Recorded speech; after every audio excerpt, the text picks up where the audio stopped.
top. Je sais pas ce que vous en pensez, j'ai l'impression d'être un petit peu loin, mais ça m'a l'air d'être convenable. C'est volontaire que je sois dans une extrémité de la vidéo parce que l'autre partie, vous allez voir, je vais incruster.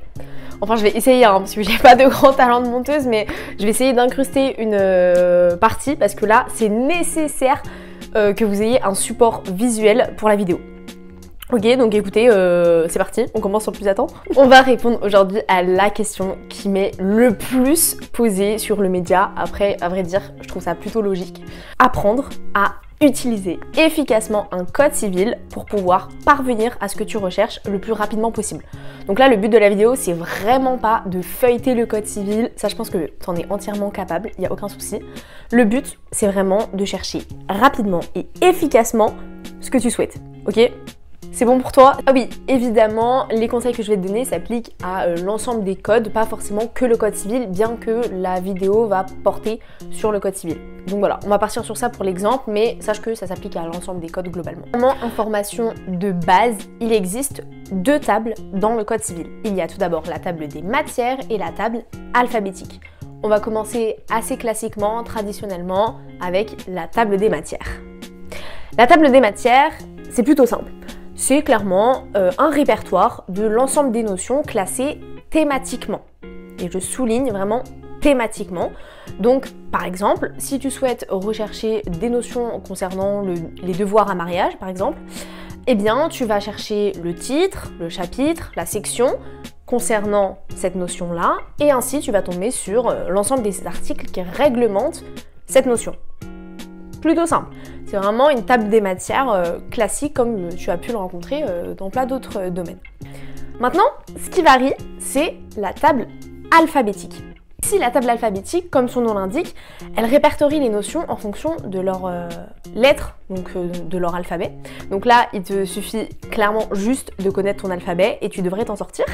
Si on reprend l'exemple que j'avais pris tout à l'heure, si tu cherches un article concernant les devoirs à mariage, si tu as bien suivi, normalement, tu ne devrais pas chercher le titre, le chapitre, la section, peu importe, tu devrais chercher la lettre M pour mariage. Et à ce moment-là, en feuilletant, donc tu vas tomber sur la lettre M. Je pense que tu devrais pas avoir trop de mal pour arriver à cette étape-là. Et ensuite, tu vas avoir tout un déroulé de tous les articles et de toutes les notions qui se rattachent à cette notion principale de mariage.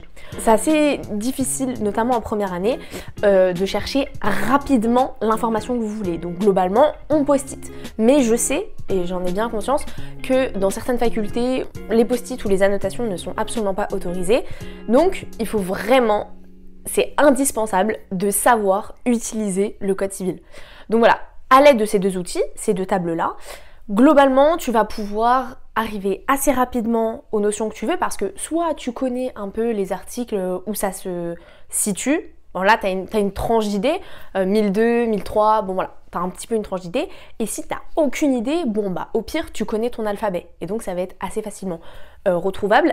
Aussi, je tiens à rajouter que lorsque tu cherches avec l'alphabet, ce qui est avantageux, c'est que tu peux tomber sur des notions que toi-même tu ignores. Donc par exemple, si on cherche le mot mariage, comme il y a tout le déroulé, si ça se trouve, tu vas tomber sur des notions qui se rattachent à cette notion principale de mariage, mais dont tu ignores complètement l'existence. Donc c'est vraiment merveilleux pour cerner le sujet dans sa globalité, quoi. De plus, il est intéressant de noter que juste avant cette table alphabétique, tu as un répertoire de toutes les lois qui sont intervenues afin de modifier ton code jusqu'à sa date de parution.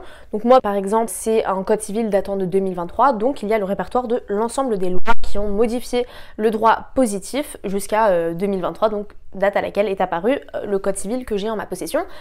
Également, c'est pour cette raison bien précise que l'on recommande d'avoir un code civil le plus récent possible. D'ailleurs, c'est un petit peu pour tous les codes parce que j'imagine que tu le sais, mais il y a énormément de lois qui interviennent et parfois elles peuvent complètement chambouler le droit positif. Donc ça reste quand même très pertinent d'avoir un code plutôt récent. Voilà, c'est pas obligé de l'année en cours, mais de l'année précédente ou de l'année encore d'avant, voilà. Mais ne pas excéder les 5 ans par exemple, là il risque d'avoir de gros changements.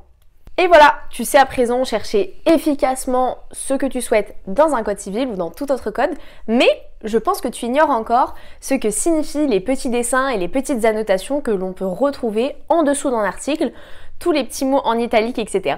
Donc si tu souhaites une partie 2 à ce propos, n'hésite pas à me le dire. En attendant, moi je te fais des gros bisous, n'hésite pas à t'abonner et on se retrouve potentiellement la semaine prochaine pour une nouvelle vidéo. Gros bisous.